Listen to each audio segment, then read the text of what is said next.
thing. There's no bullshit about it. This is us writing. This is us touring. This is us doing what we want to do. This is not some guy behind a desk with a big cigar saying you got to do this and change the cover and here's your T-shirt and all of that. It's run by us, you know, for us and for anyone else who wants it.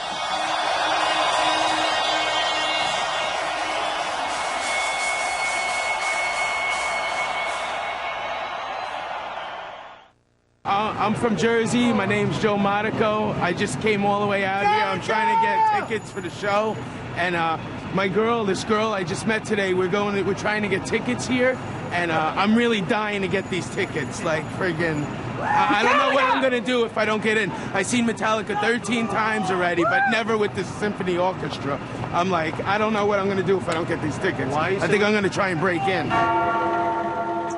I'm Preston Dame.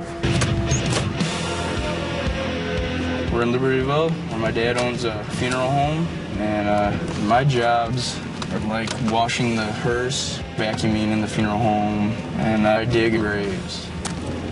We're at Lakeside Cemetery, where most of the local Libertyville folks are laid to rest.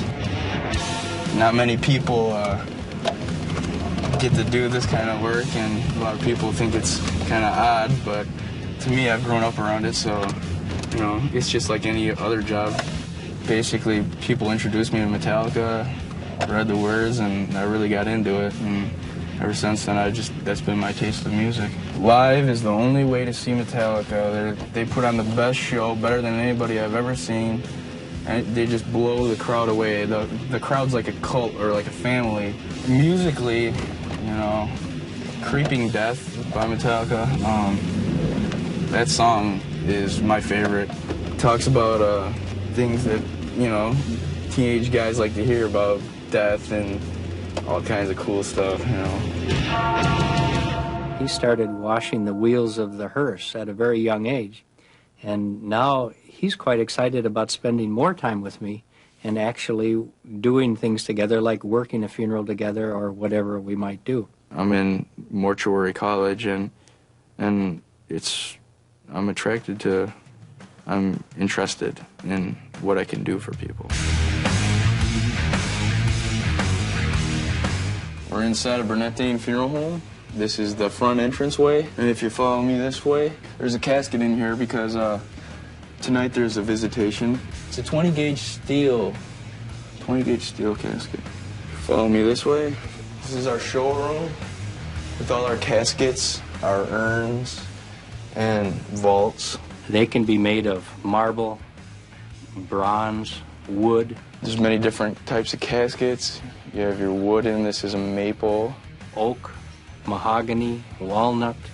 These are some of our urns. Urns that look like golf bags, cowboy boots. There's something for everybody. Duck decoys.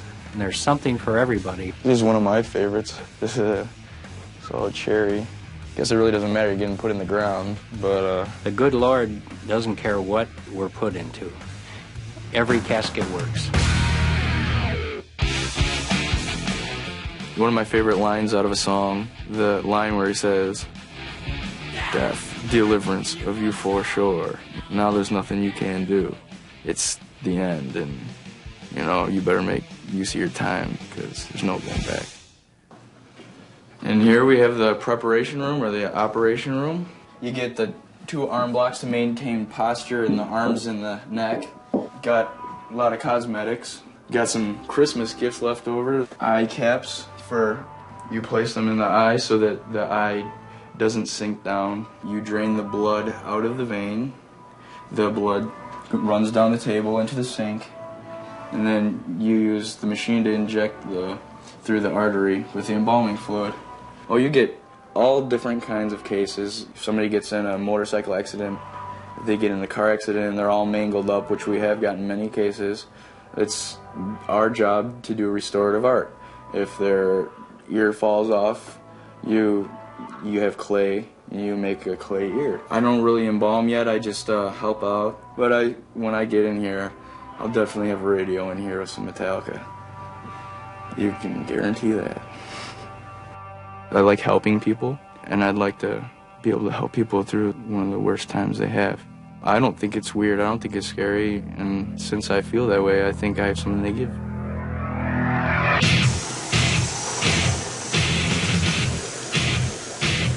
I love music, and I love music that makes you feel alive, and blood's flowing through you, and Metallica, that's just what they do. They make me feel alive. It's like some people have to take drugs to feel alive. I turn on the radio and listen to Metallica. That's my drug. It really hits me because it's powerful, and it's really saying, like, live your life, live it up. You know, once you die, there's no going back, you know. I'm sure there are some very interesting people that like Metallica concerts. But I don't have any fear that he's going to turn and follow them and be a weird person just because he likes their music.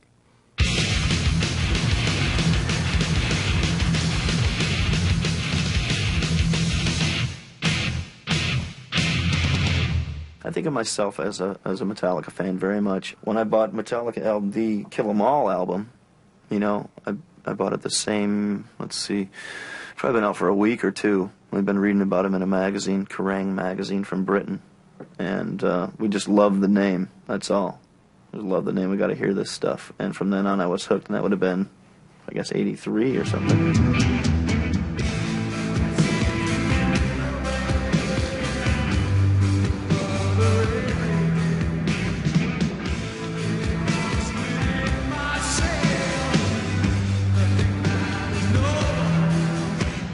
If you knew anything about the scene, you already knew that Metallica was head and shoulders above the rest.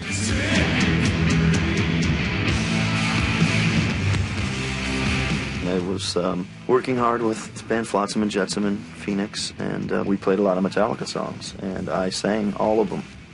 And it was, I mean, they were my favorite band, no question about it, hands down. And just completely blown away by their bass player. I mean, I just felt so inferior.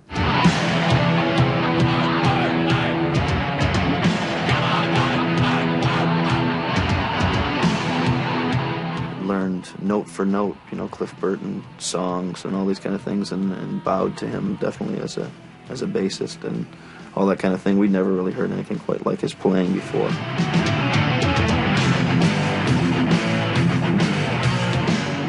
And so when I heard about Cliff's death, to me, it should have been front page, and it should, you know, the picture should have been one of his cool pictures, you know, or something. And it's this little snip, you know, Clifford Lee Burton, 24, bassist of Metallica, you know, died when a bus rolled over on him. It was crushed instantly, whatever. But it was, you know, I just freaked out. It was really disturbing to me, to all of us. I mean, I remember we did the black armband, the whole thing. You know, we played shows that week, and we wore a black armband for Cliff. I mean, we were down with them guys.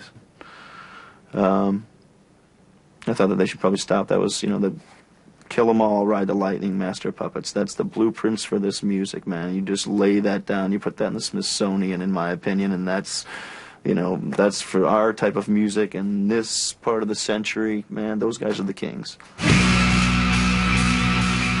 And then I heard something about they were auditioning bass players and all this, and whoa, you know, just the chance to actually even try to prove myself amongst that caliber of players, that kind of thing, man, I just really wanted that. If I could have an hour with those guys, just give me it, you know.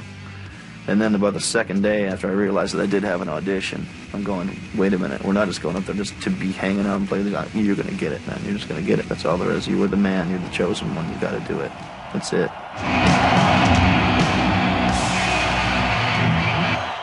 So what are you going to do if you don't get in, man? I don't know. You know, I really don't know. I think I will, you know. I hope I do. I don't know what I'm going to do if I don't do it. All right, man. Good luck, dude. Thanks. All right, guys.